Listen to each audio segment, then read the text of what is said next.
Today we're going to learn how to administer your IV medication using the gravity flow method with mini plus bags.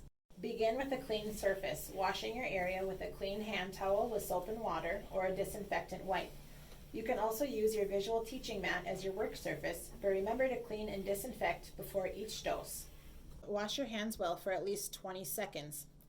Apply enough soap to cover the entire surface of your hands, using enough friction to really get them clean.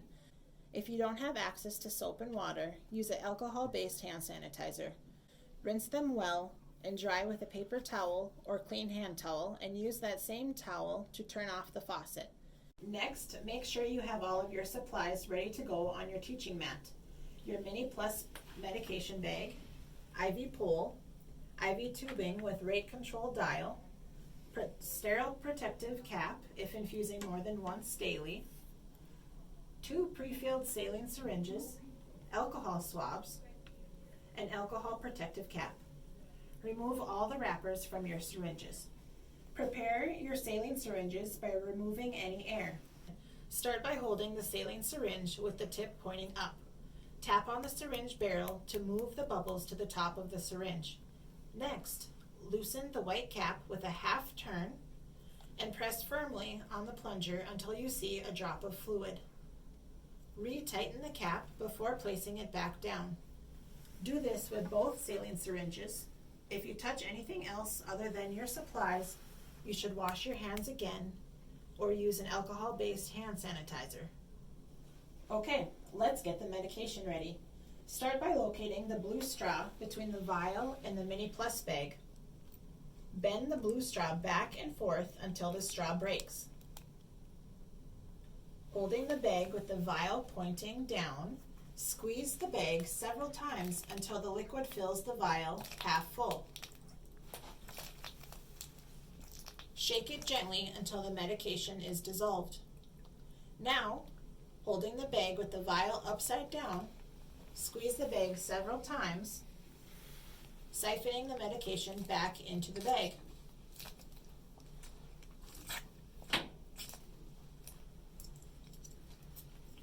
Remove the tubing from the package and extend it to its full length.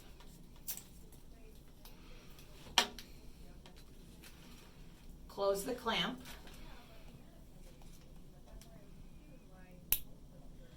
Rotate the dial to the off position.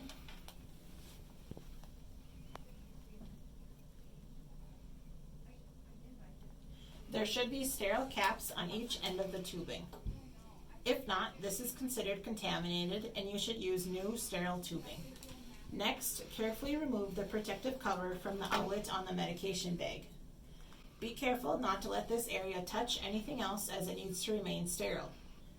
Remove the plastic cover from the spike end of the IV tubing.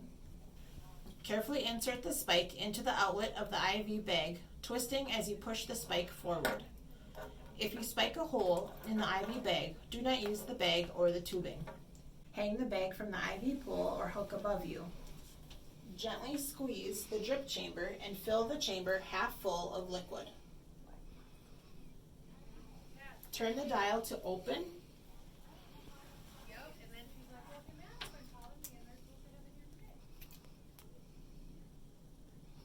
Next, open the clamp on the tubing.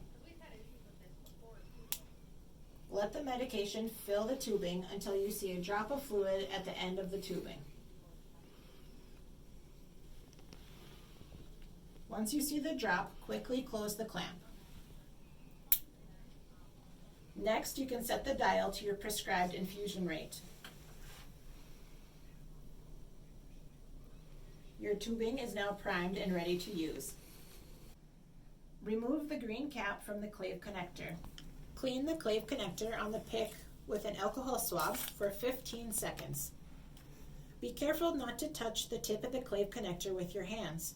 If you think you may have contaminated the clave connector, go ahead and clean with a second alcohol swab.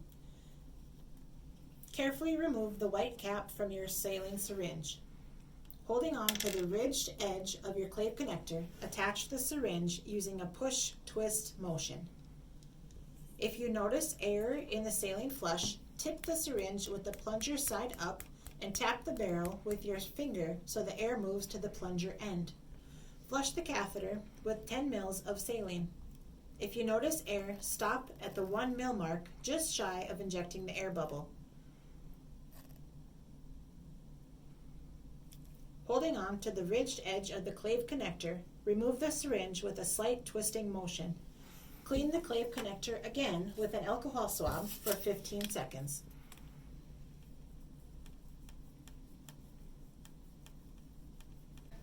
Remove the end piece from the IV tubing and with a push-twist motion, attach the tubing to the clave connector. Recheck that the dial is set to your prescribed infusion rate. Open the clamp. Medication should start to drip into the drip chamber. Find a comfortable place to sit while your medication infuses. You'll want to stop the infusion when the bag is empty, but there is still a small amount of liquid in the drip chamber. Then clamp the tubing and turn the dial off.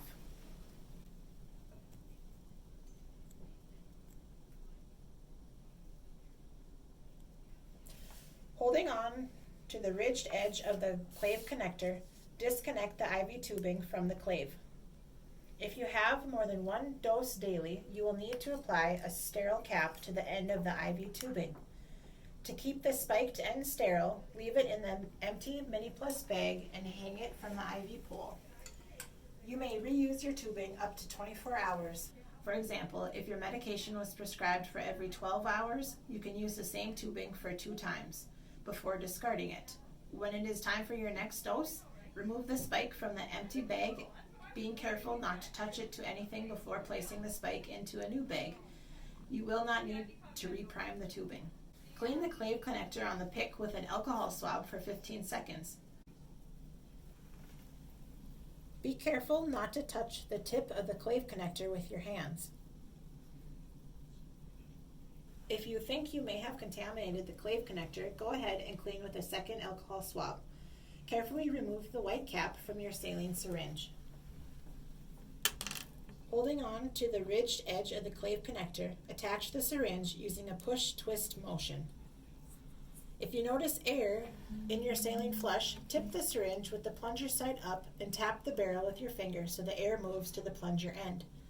Flush the catheter with 10 mL of saline. If you notice air, stop at the 1 ml mark, just shy of injecting the air bubble. Holding on to the ridged edge of the clave connector, remove the syringe with a slight twisting motion. Lastly, apply a green cap to the clave connector. You do not need to clean with an alcohol swab prior to this step as the green cap contains alcohol. Go ahead and throw the used alcohol swabs, caps, and syringes in the regular trash. If you do not need to reuse your tubing for another dose within 24 hours, you may also throw the tubing and the empty mini bag into the trash. Clean your teaching mat and put it away for next time. If you have any questions or concerns, please call the Home Infusion Therapy Department and we'd be happy to help you. Thank you for watching.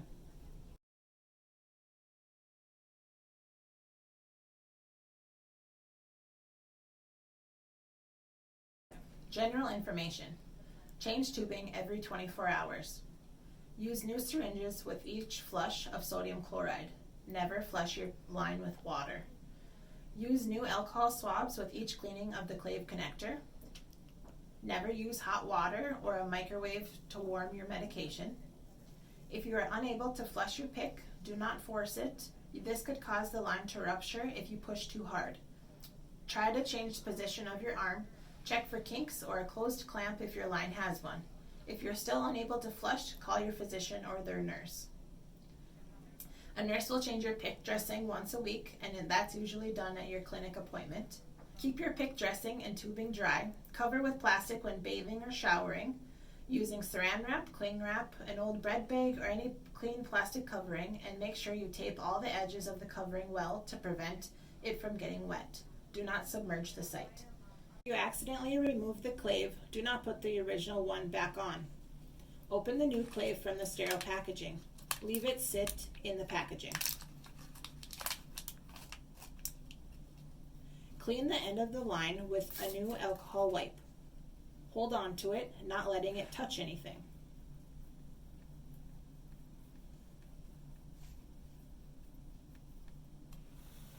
Untwist the blue protective covering from the new clave, being careful not to touch that area or the end of the line that you cleaned with alcohol. Twist the new clave onto the end of your line. You are now ready to re-infuse your medication. If your clave connector needs to be changed for any reason or you have any questions, please call for instruction. Notify your physician or nurse if you have fever, chills, redness, drainage, or leakage at the PICC site. If your dressing becomes wet or soiled under the clear bandage, it must be changed immediately. If the clinic is open, you can go there. There is also someone always available at the hospital to change your dressing or at your nearest healthcare facility. You may move your arm freely, but do not keep the arm bent at the elbow for extended periods of time. If your line gets pulled on or is pulled out from the insertion site, do not push it back in to how it was before. Secure it the best you can with the tape and come into the healthcare facility nearest to you to have the line assessed, as it may need to be replaced. If you have any questions, please call Home Infusion Therapy Department and we'll be happy to help you. Thank you for watching.